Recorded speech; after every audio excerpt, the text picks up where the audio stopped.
અને હવે વાત કરીએ પ્રધાનમંત્રી નરેન્દ્ર મોદીના ગુજરાત પ્રવાસની તો નાયબ મુખ્યમંત્રી હર્ષ સંઘવી સહિત મંત્રીઓ ગીર સોમનાથ પહોંચ્યા હતા। ગીર સોમનાથમાં નાયબ મુખ્યમંત્રી હર્ષ સંઘવીએ બેઠક યોજી।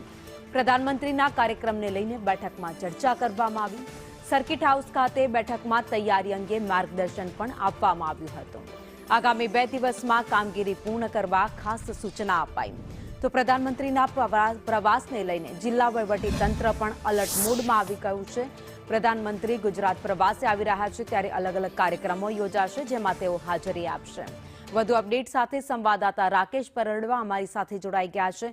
રાકેશ, પ્રધાનમંત્રીનો 2 દિવસનો ગીર સોમનાથનો પ્રવાસ જેમાં અનેક કાર્યક્રમો યોજાશે। ચોક્કસથી તારીખ 10 અને 11 2 દિવસ પ્રધાનમંત્રી નરેન્દ્ર મોદી સોમનાથ ખાતે આવી રહ્યા છે। 10 તારીખે રાત્રિ રોકાણ પણ કરનાર છે। ખાસ કરીને સ્વાભિમાન પર્વની ઉજવણી કરવામાં આવી રહી છે। જે સોમનાથ મંદિર છે તેને 1000 વર્ષ પૂર્વે મોહમ્મદ ગઝનવીએ દ્વારા લૂંટવામાં આવ્યું હતું અને તેના આજે 1000 વર્ષ પૂર્ણ થઈ રહ્યા છે ત્યારે સ્વાભિમાનને લઈને એક સ્વાભિમાન પર્વની ઉજવણી થઈ રહી છે। તેના ભાગરૂપે પ્રધાનમંત્રી પણ આવી રહ્યા છે। અશ્વ શો યોજાનાર છે, જાહેર સભા યોજાનાર છે।